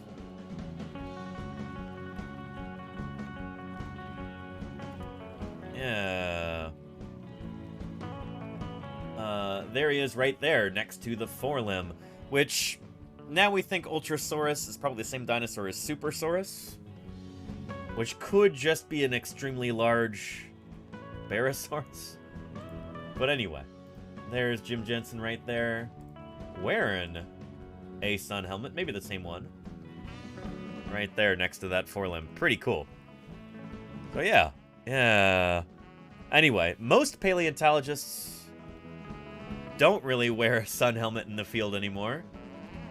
Again, there's Jim Jensen wearing his, but I do. Let me show you mine.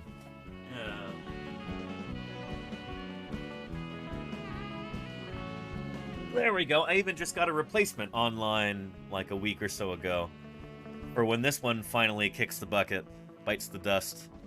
But yeah, there is no better head covering in the field when it's extremely hot out than this. That's why you see people like postal carriers wearing them when it's really hot out. People like the Viet Cong, or the North Vietnamese Army. Or in this case, this is U.S. military surplus. U.S. Marines or U.S. Army, when they're in non-combat situations, they used to wear these in like tropical or desert environments to help keep the sun off, and really excellent. It's a lot better than like a cowboy hat or even like a wide brim felt hat or something, because it's actually got a layer of air that can flow around your head. Anytime there's even the slightest breeze, it just directs it over and around the top of your head like that. It's like natural air conditioning. Brilliant, brilliant head covering in the field. So yeah, yeah. So anyway, yeah. Sun helmets are definitely coming back in style. Are they? Slumberless stream? Well, it's about time. Yeah.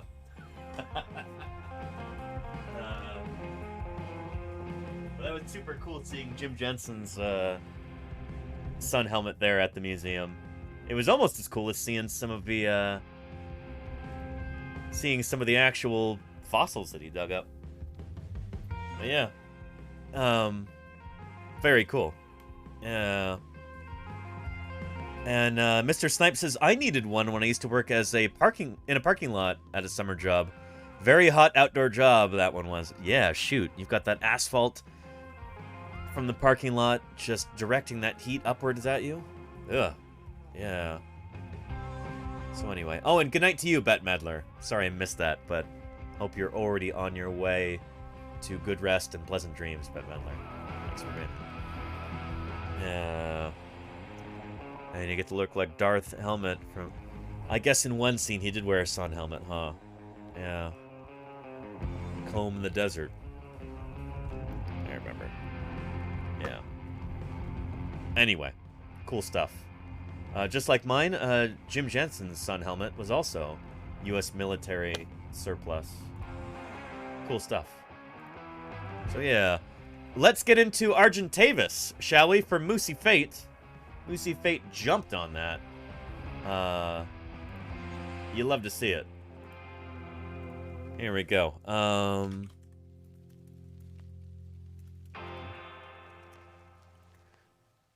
Let me pull up an old episode of Paleo World here. Is this it here? I think. Yeah, here we go. Talking about Argentavis, one of the largest flying birds to have ever lived. And, let's take a look. Oh, wait, but before that, shoot. Cosmos has got a question. Long one, looks like. Yeah. And Cosmos says, Danny, suppose you and you alone uncovered a valley of... This is going to be exciting. 100 perfectly preserved dinosaurs. Scales were still intact and in pristine condition. Like, complete dinosaur mummies? Is that what you're saying, Cosmos? What would said perfectly preserved have to, for many reputable paleontologists to say, all available data is it is pathetic to think these dinosaurs evolved from birds. These dinosaurs were never avian in any sense. No, that's the truth. No. Dinosaurs did not evolve from birds. It's the other way around, Cosmos. Birds evolved from dinosaurs. You know? Yeah, it's a really important distinction to make. But the thing is, finding dinosaurs with scaly skin, like, we've got a bunch of different dinosaurs that had scaly skin. We've got hadrosaurs. Yeah. Different duck-billed dinosaurs that we've got evidence of skin from with this nice pebbly texture. They may have had feathers when they were juveniles, but we can't prove it either way at this point. But we know that these animals were scaly when they were full-grown, sure. These are plant-eating duck-billed dinosaurs. They're not the most closely related to birds. These are hadrosaurs. So they're from the opposite side of the dinosaur family tree. But there's some preserved skin right there. You can see the texture. Yeah. We've got well-preserved skin from some sauropods, too. Just like that. Showing kind of a pebbly texture. So yeah, we know some dinosaurs were scaly, certainly. Yeah. There's a skin fragment from a sauropod right there. Yeah. So we know that in life, these guys would have been pretty scaly, at least when they're full grown. But the thing is, the bird origin, or the idea that birds evolved from dinosaurs is... We would basically have to throw out everything that we know about theropod dinosaurs to be able to say that, oh yeah, they're not actually related to birds. Like, here. Maybe we'll watch a real quick video, and this will kind of get into our, yeah.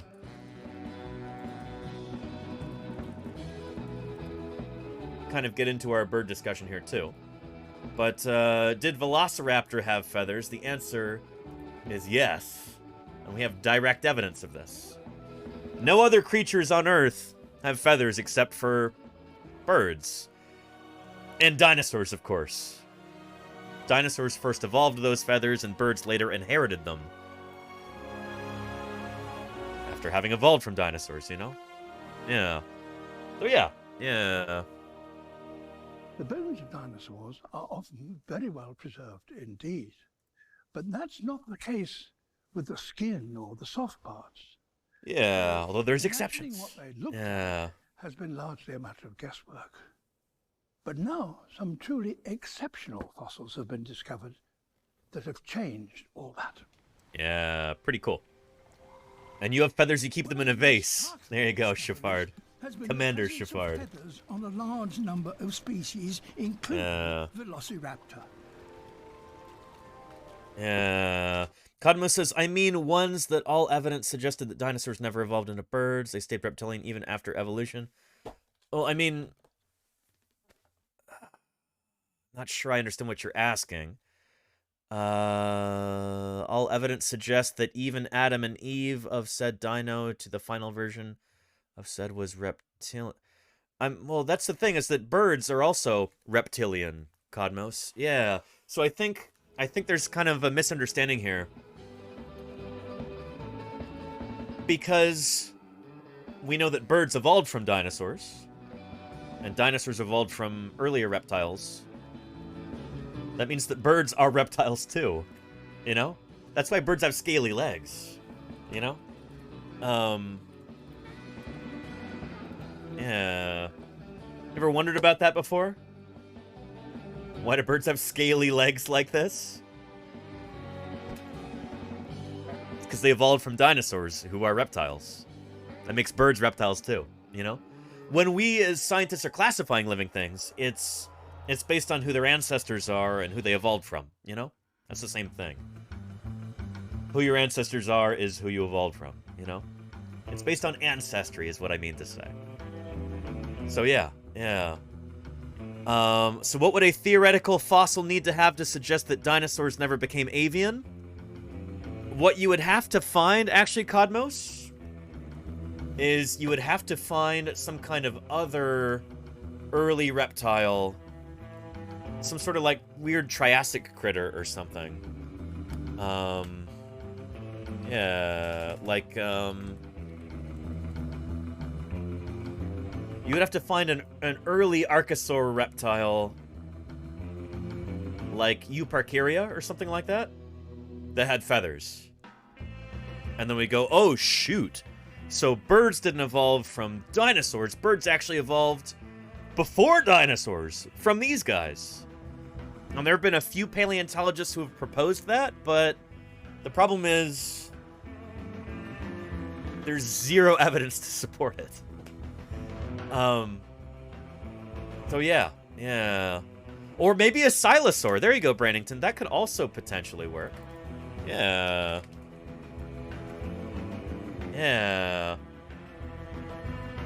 If these guys had, like, proper flight feathers or something, like we see in later Deinonychosaurs,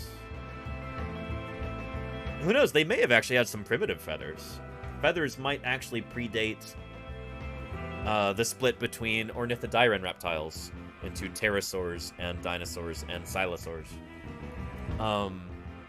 So yeah, I suppose that would actually be huge. If somebody found like a silosaur that had well-developed feathers on it, that would be a potential challenge, yeah, to the dinosaurian origin of birds. We'd be like, holy cow, maybe birds actually split apart before there were, you know, proper dinosaurs around. Maybe birds evolved from silosaurs or something. But that's exceedingly unlikely. Because we've got so many amazing similarities between theropods and birds, it would have to turn out that all of those things, those, like, 200 different characteristics that birds and theropod dinosaurs share, it would have to mean that all of those are coincidences. Does that make sense? Yeah. I hope that answers your question, Codmos. Yeah, it's exceedingly unlikely at this point. But Brandington makes a good point. Silosaurs. If we want to get real crazy, silosaurs as bird ancestors. That'd be pretty nuts. But yeah. And Cowstuff says, what's the limit of ancestry? Like, at which point the ancestry ends if all animals are connected through a common ancestor? It ends at that common ancestor, yeah, Cowstuff. It would end at what we call Luca. L-U-C-A. Which is kind of a theoretical idea. Here, let's take a look at that real quick, because this will be pertinent to our discussion, and then we'll take a look at Argentavis. Here, take a look. Part of what draws us to the study of natural history is our desire, our drive to understand our origins. The more fossils that we can find and study, the more branches and twigs we can add to the tree of life, that web of relationships that connects all organisms living and extinct. But fossils can only get us so far. As any astrophysicist will tell you, the story goes back way farther than any fossil. The story of life actually begins with, well, the beginning of everything. In the aftermath of the Big Bang, the universe was an energetic structureless mess. But that mess pulled itself together into atoms and stars and galaxies and planets, and finally, into life. How did these little eddies of order form in a universe otherwise prone to increasing disorder and chaos? I'm Matt O'Dowd from PBS Spacetime, and you can learn all about the physics of the origin of life in a video over on our channel. Interesting. But for us here on Eons, the search for our origins goes back to a single common ancestor, one that remains shrouded in mystery. Oh, and hang on. Cosmos says, sadly, it doesn't. I'm talking about a dinosaur that never branched off into a bird in any sense. Cosmos, that's almost all dinosaurs. Cosmos, what you're... So as far as we know, all birds evolved from one species of dinosaur. It's not like, you know, you had a bunch of different dinosaurs that all gave rise to different kinds of birds. It's like birds seem to have come from a single species of dinosaur. Birds branched off sometime in like the mid or late Jurassic period, and birds are doing their thing. And then the rest of the non-avian dinosaurs keep doing their thing, and then, bow, they all die out. And birds, a few birds managed to squeak through the asteroid impact. They squeak through the end Cretaceous extinction, and that's why we have birds today. So almost all dinosaurs did not evolve into birds. Really, only one species of dinosaur gave rise to all the birds that we have today. That's the idea. Does that make sense, Cosmos? Yeah, when we say that birds evolved from dinosaurs, we should really say birds evolved from a dinosaur, I guess. That would be it honestly might be a little bit clearer to put it that way. But yeah. Does that make sense? I hope it does. Yeah, and here, when we look at this, we're talking about evolution, we're talking about splitting events happening. So, yeah, picture it like these are all bacteria right here, but this is a rare opportunity to view the inside story of the extraordinary world of paleontologists. Well, holy cow. What they do, why what they do is important for science and society. Therelin and their 45 raiders have stumbled into the extraordinary world of paleontologists. Indeed they have. Welcome, the Rylin. Welcome to Paleontologizing. It is great to have you here. Holy moly, how was your stream, first of all, Rylin? Looks like you were doing some Assassin's Creed Odyssey. Well, I hope it was a ton of fun. Welcome to Paleontologizing. My name is Danny Anduza. I'm a dinosaur paleontologist. I'm here on Twitch trying to do some good old-fashioned science outreach. Thank you, Murph, for gifting the Rylin right there. Excellent. Yeah, I dig up dinosaurs, I study them, I publish on them in the scientific literature. Tolas Blue, thank you for the follow. Welcome, Rob Max. Welcome, Galentine. Welcome, Cross Hayes. And welcome, Rylin. How are you all doing? It's great to have you here. Shoot. Like I said, I dig up dinosaurs, I study them, I publish on them in the scientific literature, and now I talk about dinosaurs 5 days a week right here on Paleontologizing. So yeah. You might say. And Dino Hunter 1105. If Dino there is a reference to dinosaurs, then you're in the right place, my friend. Welcome. Welcome to Paleontologizing. It's good to have you here. Holy cow. Cross says it's nice to be back. It's nice to have you here. Yeah. And holy moly, look, Murph has given us 10 gift subs, and here is an avian dinosaur, a tinamou bird, celebrating here with some calls, getting really into it. Getting a little bit too into it. Uh-oh. Might want to take